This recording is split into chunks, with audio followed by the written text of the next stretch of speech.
안녕하세요. 사업을 하고 있는 사람입니다. 우선 제 아내와 그놈의 이야기를 하기 전에 제가 살아왔던 이야기를 아주 간략하게 하겠습니다. 그래야 제 이야기를 들으며 저의 심정을 잘 이해하실 수 있을 것 같아서요. 우선 저는 부모 없이 자랐습니다. 저희 아버지는 알코올 중독자에 매우 가난함에도 불구하고 카지노로 없는 돈까지 전부 잃고 제 어머니에게 폭력을 일삼는 사람이었다고 합니다. 그런 아버지에게 어머니는 근 10년을 참고 식당에서 일하며 저를 책임지다가 더 이상은 참을 수 없다고 생각하셨는지 집을 도망쳐 나와 할머니네에 저를 두고 어머니는 떠났다고 합니다. 어머니가 할머니네 있는 것을 안 이상 아버지가 할머니네로 계속 찾아올 게 뻔했고요. 그래서 도망친 것 같네요. 여튼 그렇게 제가 10살 무렵 저는 정말 화장실도 없는 집에 너무나 허름한 집에서 왕복 3시간이 넘는 거리를 왔다 갔다 하며 학교를 다녔어요. 할머니의 집에 아버지가 찾아온 적도 있지만 어느 순간부터 안 오시더라고요. 그렇게 제가 중학생이 될 무렵 할머니도 돌아가시고 저는 완전히 혼자가 되었습니다. 정말 먼 친척까지 하나 없는 완전한 혼자가 되었죠. 동네 사람들과 동사무소에서 사람이 나와 저를 지원해주고 그렇게 학교까지 졸업했고 고등학생 때 제가 혼자 있는 시간이 많아 항상 그 시간에는 도서관에서 책을 읽었는데 그 덕분인지 공부를 못하지는 않았습니다. 그리 공부를 열심히 하지 않아도 반에서 1등은 하고 그랬으니까요. 그런데 지금은 장학금 제도나 학자금 대출이 잘 되어 있지만 제가 살 때만 해도 그런 것이 전혀 없어 입학금 등록금이 없으면 정말 학교를 다닐 수 없는 상황이었습니다. 그래서 제가 K대를 붙었음에도 불구하고 대학을 포기하고 바로 일을 하러 갔고요. 그렇게 시작된 일이 정육점에서 뒤치다꺼리를 하는 것이었습니다. 거기서 만난 사장님이 저를 안타깝고 불쌍하게 여겼는지 그곳에서만 10년을 일하고 거기서 기술을 배우며 익혔습니다. 소를 발골하는 직업이 조선시대에서는 거들떠도 안 본 직업이었을지어도 지금은 이 기술만 있으면 밥 먹고 어디에 가도 자기 앞가림을 할 수 있다고 해서 정말 거기서 숙식이며 청소며 상한 고기 처리며 싹 다 도맡아서 월급도 적게 받으며 기술을 익혔어요. 20년 동안 익힌 기술과 관련된 사람들과 친하게 지내며 제가 모은 돈으로 작은 고깃집을 차렸어요. 제가 일하면서 알게 된 사장님들께 고기를 받아서 일반 시중 고깃집보다 훨씬 저렴하게 고기를 제공하여 가성비 좋은 집이라고 동네에서는 소문이 좋았습니다. 그렇게 일을 하고 모은 돈으로 서울에 좋은 자리에다가 또 가게를 냈는데 그게 완전히 대박 났어요. 아예 제가 도매업체를 차려서 저희 가게에 공급을 하고 다른 가게에 공급까지 하여 유통 마진이 아예 없었으니 수입은 하늘로 치솟았고 그렇게 정말 저에게 있어서는 천문학적인 매출을 내고 있던 중 서울 노른자 땅에 소고기를 숙성해서 직접 구워주는 고급 인테리어를 하는 고깃집을 오픈하고 있었던 중에 지금의 아내를 만나게 되었습니다. 오픈 준비할 때 맡긴 간판업체 하청 직원이었는데 연애 쑥맥이었던 저에게 적극적으로 대시하고 저와는 다르게 굉장히 애교 있고 사랑스럽고 따뜻한 느낌이 들었죠. 그동안 부모 없이 정말 세상을 혼자서 매일 그 풍파를 다 받으며 지내서 어찌 보면 마음의 문을 굳게 닫은 채로 소처럼 앞만 보고 달렸는데 그 여자를 만나니 세상이 아름다워 보이고 제 마음을 녹여주며 이 여자를 위해서는 목숨까지 바칠 정도로 저를 변화시켜 주었습니다. 연애를 제대로 해본 적도 없으니 이런 감정도 처음이었죠. 그렇게 저희는 결혼을 하게 되고 아무것도 준비된 게 없는 아내를 위해서 제가 새로운 집도 장만하고 저와 결혼 후 직장을 그만둔 아내를 위해 다니기 편하라고 차까지 사주고 충북에서 혼자 허름한 집에서 사시는 장모님을 위해서 제 명의로 집을 충북에 하나 사서 그곳에 머물게 해드렸지요. 근데 그 새롭게 마련된 가게에서 원래 가게에 있던 막내가 매니저로 들어왔는데 그놈과 아내가 바람이 났더라고요. 제가 어떻게 알았냐면요. 아내가 그 가게에 자주 갑니다. 제가 워낙 바쁘고 신경을 잘 못 쓸 때는 아내가 가서 직원을 신경 쓰고 가게에 신경 쓰고 해줬죠. 알고 보니 그렇게 자주 간 가게가 그놈 때문에 간 것 같더라고요. 밤 11시였나? 새로 오픈한 가게가 1시에 정리를 하고 닫거든요. 가게 마감할 때 잠깐 들르려고 했는데 가게에서 일하는 다른 동생 놈이 1시 넘어서 잠깐 가게 들르라고 하더라고요. 조용히 꼭 해드려야 할 말이 있을 것 같다고요. 그래서 1시가 조금 넘는 시간에 가게를 들리니 여자 아르바이트생 1명과 전화를 건 동생놈 둘이 있는 겁니다. 그래서 무슨 일이냐? 왜? 너네 사귀기라도 하니? 왜 둘이 있어 이 시간에? 라고 물었더니 이 알바생이 일주일 전에 마감을 끝내고 집에 가다가 핸드폰을 두고 와서 다시 가게에 들렸다고 합니다. 분명히 마감할 때 가게 뒷문까지 잠갔는데 뒷문이 열려 있었다고 합니다. 도둑이 든지 알고 깜짝 놀라서 들어가야 하나 말아야 하나 고민하다가 들어가려고 문을 살짝 밀었는데 이상한 남자와 여자의 이상한 소리가 격하게 들렸다고 합니다. 그래서 너무 무서워서 차마 보지 못하고 나왔다더군요. 그 사실을 그 알바생이 가장 친하게 지냈던 전화를 건 그 동생놈한테 말을 했나 봅니다. 그래서 그 동생놈이 알겠다고 가게 CCTV를 돌려봤는데 웬걸 제 아내와 가게 매니저를 맡고 있던 놈이 하고 있더랍니다. 그 동생놈이 소름이 끼쳤던 게 평소에 아내가 가게를 들릴 때면 그 매니저에게 가서 차갑게 말하고 아무것도 아닌 일로 트집 잡고 그랬는데 뒤에서 그럴 줄은 상상도 못했다고 했어요. 그래서 일주일을 알바생과 이걸 우리끼리 평생 비밀로 가야 하나 말아야 하나 하다가 매니저가 CCTV 기록을 지우기 전에 파일을 복사를 해놓고 고민을 하다가 그래도 존경하는 형님을 속일 수는 없다는 마음으로 저에게 이 모든 사실을 말했다고 하네요. 듣자마자 기가 차서 그 자리에서 제 핸드폰을 던져버리고 화를 참을 수가 없더라고요. 말해줘서 정말 고맙다고 하고 두 사람을 택시비 줘서 집에 보냈습니다. 그리고 가게 혼자 남아 고민하던 중 이혼 소송을 해봤자 그놈들한테 받는 돈 몇천 받는 게 무슨 의미가 있나 생각이 들었죠. 뭐 그 인간들 불륜녀 불륜남으로 소송하는 것은 당연한 거지만 정말 내가 돈을 버는 전부인 이유가 된 아내가 뒤로 그딴 짓을 하고 믿었던 막둥이 매니저마저 그럴 수가 있나 싶어 참을 수가 없었습니다. 집에 가자마자 자고 있는 아내를 깨워서 말했습니다. 야, 너 일어나. 너 내 차 키 내놔. 이 시간부로 내가 너네 친정에 해준 모든 것들을 회수할 거고 너네 엄마가 살고 있는 집도 바로 부동산에 말해서 뺄 거야. 니네 엄마 나갈 시간만 줄게. 그리고 네가 입는 옷, 가방, 차 싹 다 내 거니까 다시 빈털터리로 나가. 라고 고래고래 소리를 질렀습니다. 아내는 무슨 말이냐면서 갑자기 왜 이러냐고 난리를 쳤고 나는 이미 니들이 여태 가게에서 무슨 짓을 했는지 다 안다고 말했죠. 나 지금 네 얼굴 보는 것도 화가 나서 분노 조절이 안 되니까 당장 나가. 내일 오전에 들어올 테니 내 집에서 당장 꺼져. 그리고 나 너 절대 곱게 안 보내줄 거다. 네가 일했던 그 업체, 네가 몸담고 있던 그 인테리어 업체한테 네가 무슨 짓을 했는지 업계에 싹 다 말해서 너 이제 취업도 못하게 해줄게. 라고 말했죠. 그리고 저는 다시 가게로 가서 그 CCTV 자료들을 변호사한테 보낼 수 있게 제 폰에 옮겨놓고 아침이 되면 이혼 소송을 준비하려고 했고요. 그리고 그 막둥이 매니저놈한테 일어나자마자 가게로 바로 튀어오라고 문자를 남겼습니다. 가게에서 잠깐 눈을 붙이려고 했는데 도저히 심장이 뛰고 억울해서 울분이 나서 잠이 오지를 않더라고요. 돈을 버는 방법을 알았어도 못된 바람 끼는 여자를 거르는 법은 몰랐나 봅니다. 그렇게 험한 세상에서도 바르게 살아가려는 사람이 되려고 했건만 세상이 끝까지 날 안 도와준다는 절망감과 분노를 안고 있을 때 그놈이 가게로 왔습니다. 저는 그걸 보자마자 바로 주먹이 나갔습니다. 그냥 이성을 잃은 채로 그렇게 후두려 팼습니다.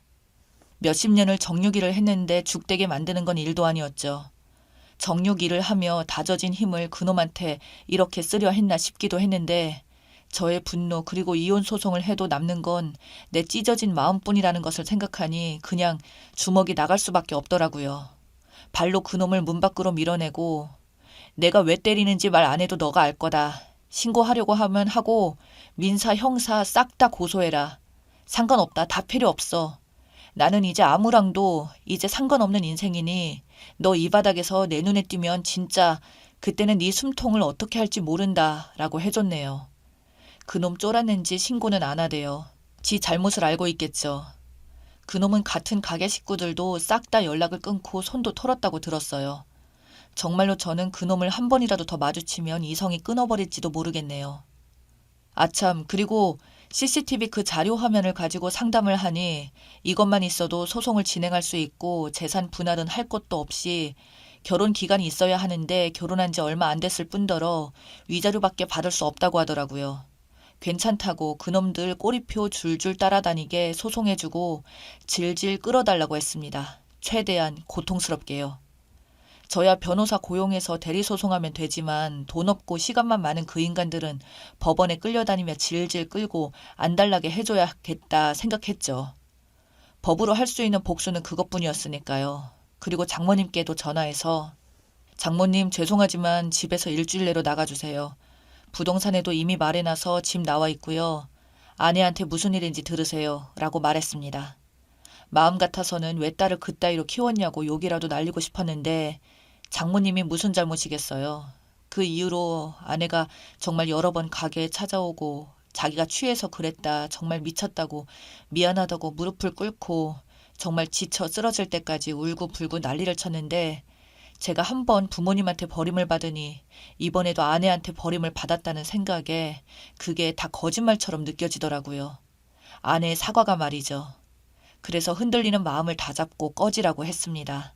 다시는 내 눈앞에 뛰지 말라 했는데 왜 자꾸 뛰냐고 책상을 팍 치고 핸드폰을 탁 던지니 그제서야 정신이 든지 안 나타나더라고요. 아직도 소송은 진행 중입니다. 집에서도 아내가 나갔고 원래 살던 집에 있던 제 물건도 가게로 옮기고 집을 내놨습니다. 저는 다른 집으로 들어가려고요. 도저히 그 집에서 아내 생각이 나서 살지 못할 것 같거든요. 당연히 소송은 제가 이겼죠. 아내는 처음부터 나한테 돈만 보고 접근했구나. 내가 속았구나. 이렇게 생각하려고 합니다. 당분간은 연애도 재혼도 절대 생각도 없고 예전처럼 그냥 일이나 하고 묵직하게 그렇게 혼자서 외로이 사는 게 맞았나 봅니다. 괜히 사랑한다고 했다가 이런 꼴이 나버렸네요. 참, 저 바보 같죠? 글을 쓰다 보니 눈물이 맺히네요. 나이 들어서 눈물이 더 나는지 가끔 소주 한 잔 마시고 잠들어야겠습니다. 평소 외로이 살다 보니 속마음을 털어놓을 곳이 이런 인터넷밖에 없네요. 여기까지가 제 사연이었습니다. 어떠신가요? 저는 마음이 아픕니다. 어쩌면 보시는 분들은 소송에 그놈까지 패줬으니 통쾌하실 수도 있겠네요. 그럼 저는 이만 여기서 줄이겠습니다. 감사합니다.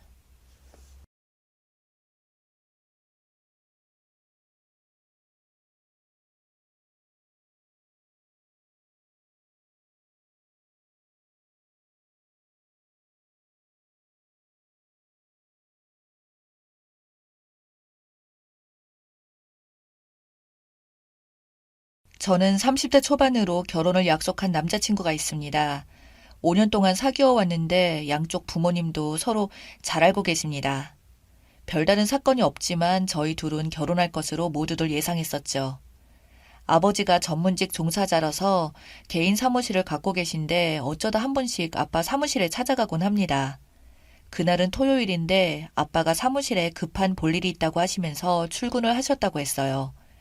그런데 아빠가 구두를 신으시려고 현관 신발장 앞에 서류 봉투를 놓았었는데 깜빡 놓고 가셨다고 하면서 엄마가 나가는 길이면 혹시 중요한 서류일지도 모르니 아빠 사무실로 가져다 주라고 했어요. 바쁜 모양인지 전화도 받지 않는다고 하시더군요. 제가 주말에는 늘상 결혼할 남친과 함께 보내는 것을 아시기 때문에 제게 부탁하신 것 같았죠. 물론 그날도 남친과 영화를 보고 여름 휴가를 어떻게 보낼지 의논도 하고 남친 집에 정식으로 인사드리러 언제 갈지 의논하기로 했습니다. 저희 아파트 주차장에 데리러 온 남친 차를 타고 아빠 사무실로 먼저 향했습니다. 엄마가 아빠가 전화를 받지 않는다고 하셔서 전화는 드리지 않고 얼른 서류만 놓고 올 심상이었어요. 그렇지만 긴 장마로 비가 내리고 있고 남자친구는 오랜만에 아빠 사무실도 구경도 좀 할 겸 해서 아빠만 괜찮다면 맛있는 거 사달라고 할 참이었어요. 아빠 사무실은 2층이라서 바로 계단으로 올라갔는데 남자친구와 함께 아빠 사무실에 간 것은 처음이었어요. 혹시 몰라서 조용히 문을 열고 들어갔어요. 그런데 직원들은 아무도 보이지 않았죠. 이상하네. 아빠가 안 보이네. 라고 생각했는데 그 순간 아빠의 방에서 무슨 소리가 들리는 듯 했어요. 그래서 아빠를 놀래키려고 남친에게 조용히 따라오라고 손짓하고는 살금살금거리며 아빠 개인 사무실 방으로 갔습니다. 그런데 웬 여자 웃음소리가 들려왔습니다. 직원인가? 그런데 직원이라고 하기엔 매우 친밀한 관계처럼 보이는 그런 웃음소리였어요. 별 생각 없이 저는 문을 빼꼼히 열었습니다. 그런데 웬 아주머니가 와 계셨어요. 그런데 분위기가 참 요상했습니다. 문을 등지고 소파에 밀착해서 앉아있는 아빠와 어떤 아줌마 같은데 밖에는 비가 내리고 실내는 너무 습해서 에어컨을 세게 틀어놓은 상태로 두 분이서 연인처럼 웃으면서 말씀을 나누고 있었어요. 누가 봐도 연인 사이처럼 보였고요. 처음엔 문을 등지고 소파에 앉아 있었기 때문에 한참을 뒤에서 남친과 그 모습을 얼이 빠진 것처럼 놀래서 바라보고 있었는데 모르고 있더라고요. 그래서 제가 아빠 지금 뭐 하는 거야? 하고 냅다 소리 질렀어요. 그 순간엔 두 분이 좋아서 어쩔 줄 모르다가 제 목소리에 기겁을 하고 용수철 튕겨나가듯이 떨어지더라고요. 정말 어이가 없었습니다. 아빠가 바람피는 현장을 딸에게 딱 걸린 거였어요.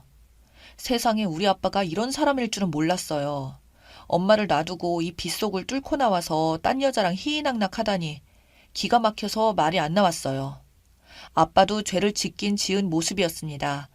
저는 완전 열받아서 허리에 두 팔을 올리고 그 여자 얼굴이나 한번 보자 싶었는데 당황해서 어쩔 줄 모르고 있더라고요. 그런데 더 기가 막혔어요. 아빠를 쥐잡듯이 잡으려고 했는데 남친이 엄마가 왜 여기 있어? 하고 소리를 질렀어요. 그래서 돌아봤더니 사색이 다 된 얼굴로 남친 어머니가 그 자리에 있더군요. 아니 그럼 뭐야? 우리 아빠랑 그런 사이였어?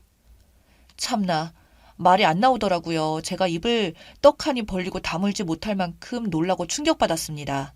정말 기가 막혀서 그냥 뛰쳐나오자 남친도 따라서 뛰쳐나와 버렸습니다. 이게 무슨 일인지 도무지 머리가 복잡해서 비가 억수같이 쏟아지는데 넋이 나간 사람처럼 우산도 없이 걸었어요. 그런 저를 남친이 정신 차리라며 인근 카페에 가서 따뜻한 차 한 잔을 마시면서 서로 한동안 아무 말도 못했습니다. 세상에 예비 사돈될 사람끼리 이게 무슨 경우인지 저대로 아빠한테 화가 나고 남친은 남친대로 남친 엄마한테 화가 났습니다. 아빠한테 전화가 여러 통 왔지만 받지 않았습니다. 남친에게도 남친 엄마가 전화를 여러 번 한 것 같은데 역시 전화를 받지 않았어요. 조금 안정이 되니 남친이 먼저 말을 했습니다. 이렇게 된 마당에 아예 두 분 모셔놓고 말 좀 들어보자. 저도 동의했고 남친이 남친 엄마에게 전화해서 카페 위치를 알려주고 두 분이서 함께 오라고 했습니다. 조금 지나서 두 분이 오셨어요. 카페로 들어선 두 사람을 보는데 정말 엄마 생각이 나서 울컥했습니다. 저도 모르게 눈물이 쏟아졌어요. 그냥 왠지 모를 배신감에 화가 났어요. 아빠가 울고 있는 저에게 티슈를 건네주는데 무시해버렸죠. 잠시 정적이 흐르다가 아빠가 먼저 말을 꺼냈습니다. 갑자기 놀래켜서 미안하다. 사실은 너희들이 알기 훨씬 전부터 알고 지내던 사이였어. 친구였었지. 그러다가 서로 좋아하는 사이가 되었어. 수연아. 결코 엄마를 배신하려고 했던 건 아니다. 어쩌다 그렇게 돼버렸다. 라고 했습니다. 남친 엄마는 그때까지도 아무 말 없이 아빠 하는 얘기를 고개 숙이고 듣고 있었어요. 그리고 아빠는 연이어서 서준이 엄마랑 내가 가까운 사이라고 해도 변하는 것은 없어. 너희들의 결혼은 예정대로 할 것이고 서준 엄마랑은 사돈으로 남는 거다. 라고 하셨어요.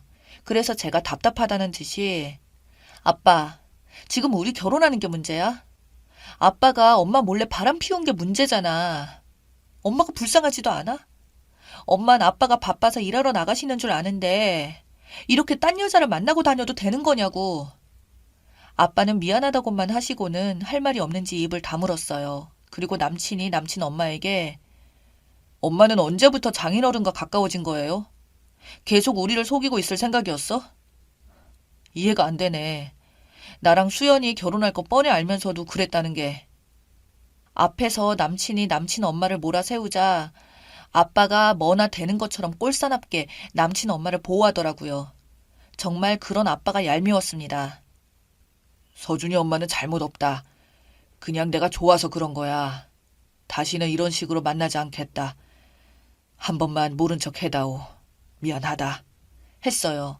그래서 제가 아빠, 믿을 걸 믿으라고 해야지. 아까 보니까 좋아 죽고 못 살더만. 차라리 엄마랑 이혼하고 좋아하는 여자랑 살아. 그게 더 깨끗하지 않겠어? 아, 그리고 난 우리 엄마 속이고 아빠랑 그렇고 그런 불륜 저지른 집안이랑은 절대 결혼 못하니까 그리 아시고요. 우리를 속인 것처럼 엄마를 감쪽같이 속이고 살았는데 제가 아는 한 절대 용납 못합니다. 오늘 우리한테 들키지 않았다면 얼마나 속였을까 생각하니 소름이 돋네요. 결혼 못한다는 소리에 남친이 소리치더군요. 그러면서 남친 엄마한테 카페 사람들이 다 쳐다보도록 소리쳤어요. 엄마, 어떻게 할 거야?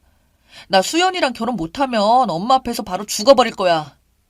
그랬더니 남친 엄마가 제 손을 잡고서 저한테 잘못했다면서 한 번만 용서해달라고 하더라고요. 그래서 제가 저한테 용서를 빚을 게 아니라 저희 엄마하고 서준이 아빠한테 빚어야죠.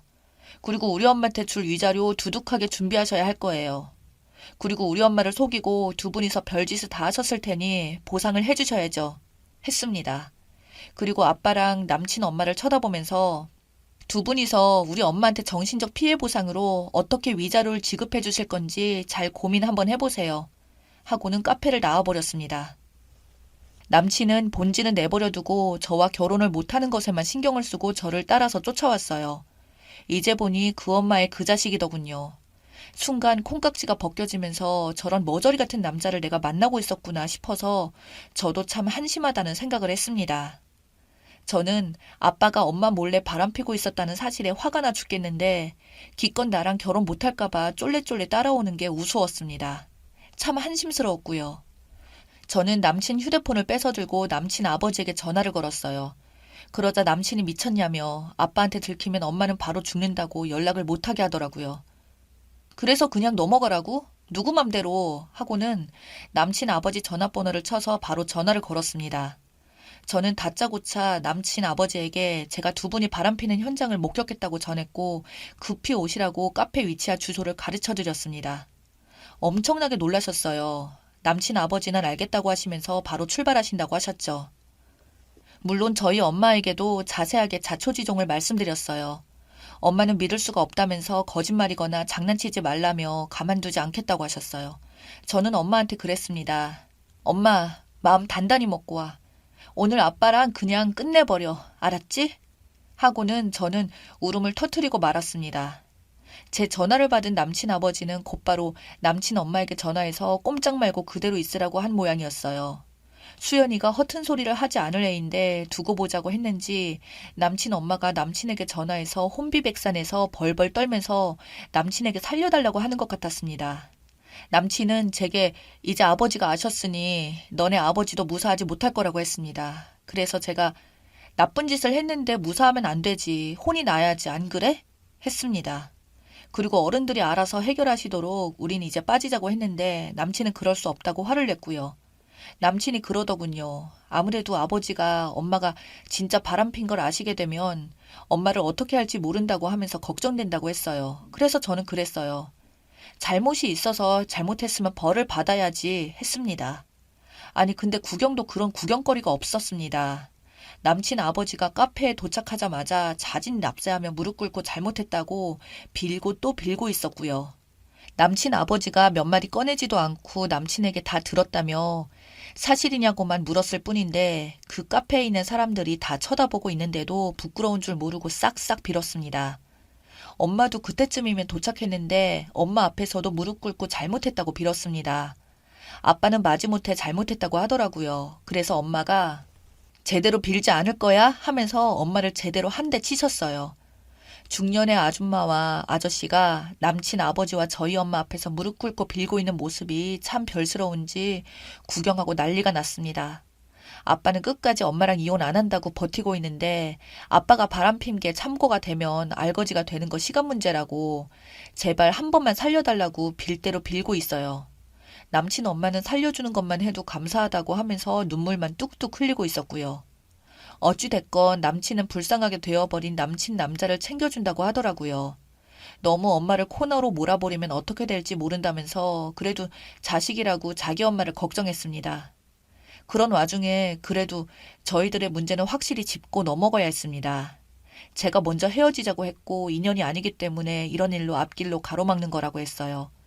남친은 어쩔 수 없다고 했지만 아닌 것은 아닌 거라고 헤어지자고 했어요. 아무리 오랫동안 사귀었던 사이라고 순식간에 정이 떨어지긴 하더라고요. 그런데 남친은 조금 힘들어했어요. 그렇게 해서 결혼은 남친과 부모님 문제를 계기로 결국 헤어졌습니다.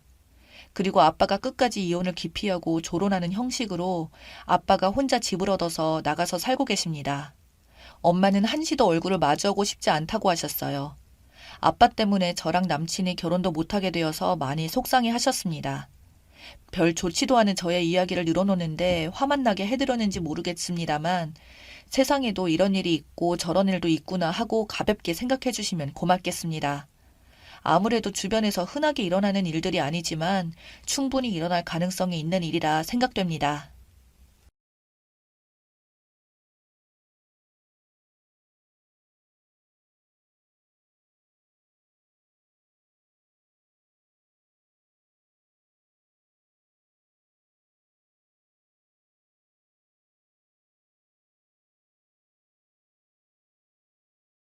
안녕하세요. 저는 7살, 5살, 10개월 아들 셋을 육아 중인 엄마입니다.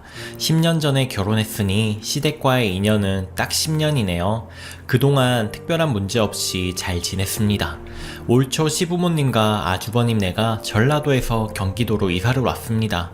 저희는 인천이었는데 같은 지역이던 친정 부모님이 지방으로 이사를 하여서 남편 직장 생각해 시댁 같은 지역으로 이사를 했습니다.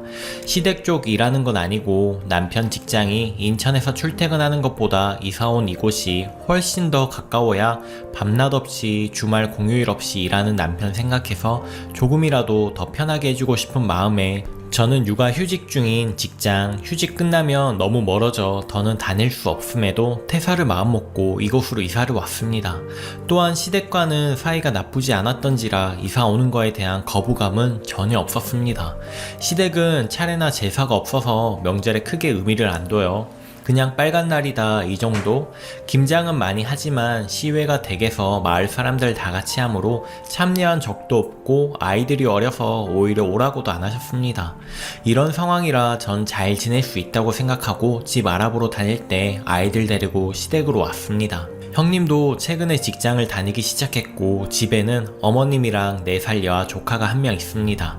차로 10분 거리? 가깝게 지내면서 무슨 일 있으면 한두 번 아이를 제가 챙겨줄 수 있다고 생각했고요. 이사 와서도 그렇고 이사하기 전에 집 알아보려고 시댁에서 잠깐 지내면서도 저희 아이들 챙기면서 조카를 같이 봐주기도 했습니다.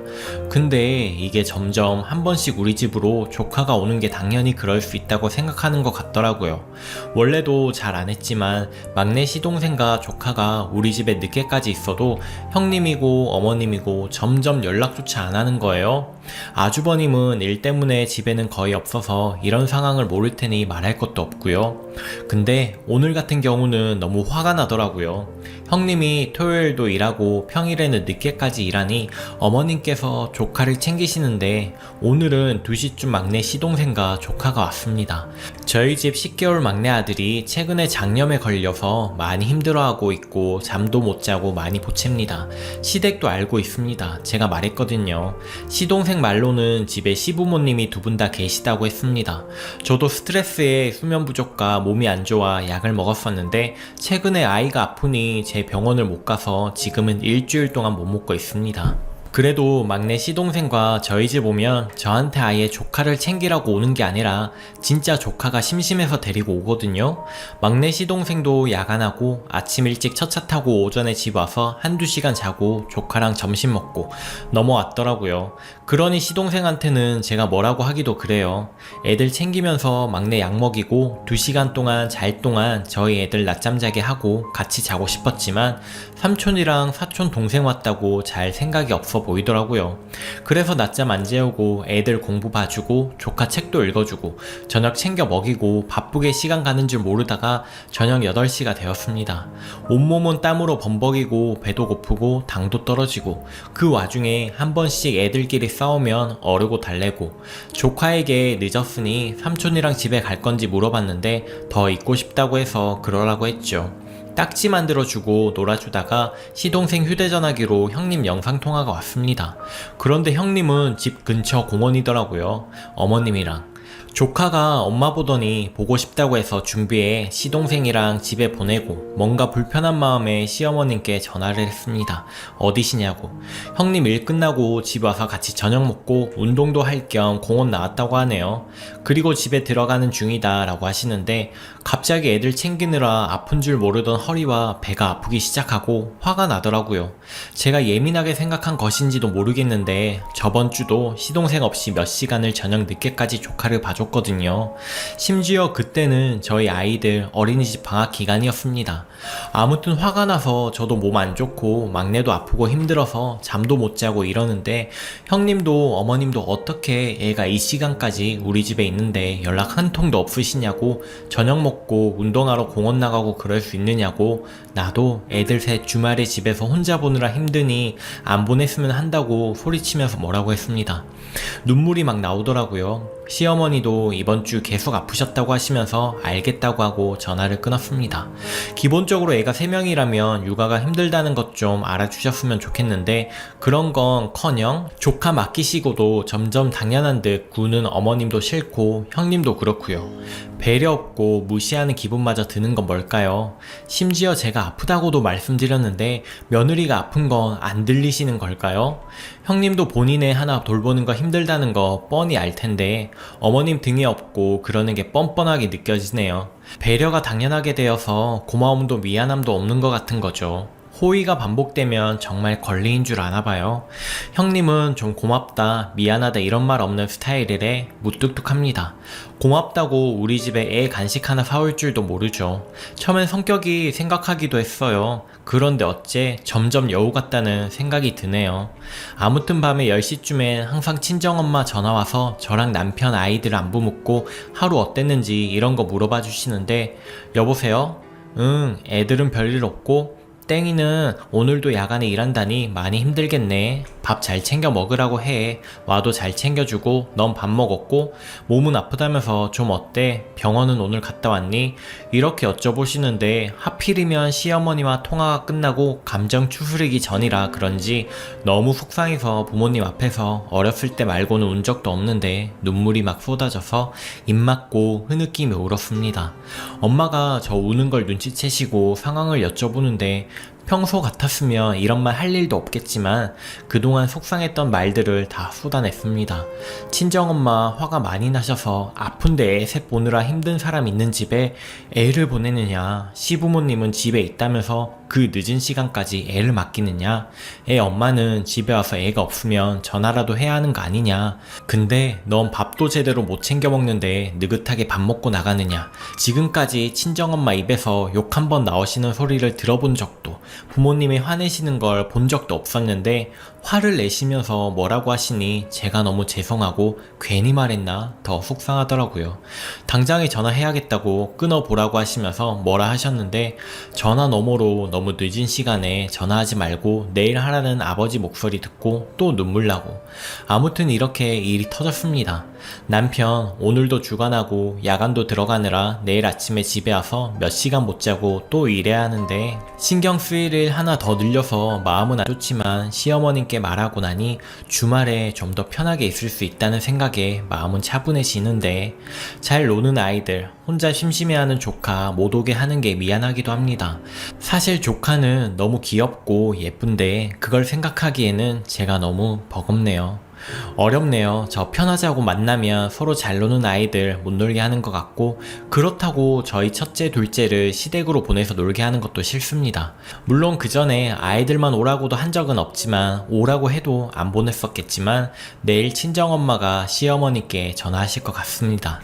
하신다는 거 하지 말라고 말할 생각은 없어요. 이사 온 뒤 가끔 이쪽으로 이사 온 걸 후회할 때가 있었는데 오늘은 정말 많이 후회되네요. 오늘은 이사 오기 전으로 돌아가고 싶다는 생각이 굴뚝 같습니다.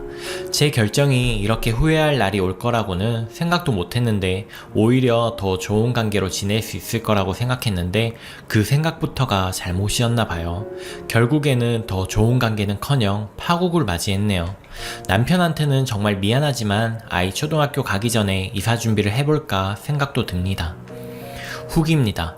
친정 엄마가 다시 전화가 와서는 어제는 내가 화가 나고 흥분을 해서 너희 시댁에 전화하려고 했는데 생각을 해보니 네가 결혼 생활을 계속할 거면 시댁과 전화를 하면 너만 책이 잡힐 것 같다 라고 하시더라고요.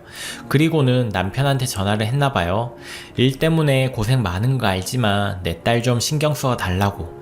애 셋도 버거워서 충분히 힘들 텐데 시댁 근처 살면서 도움은 받지 못할 망정 조카를 떡하니 맡겨놓고 데려갈 생각을 안 하냐고.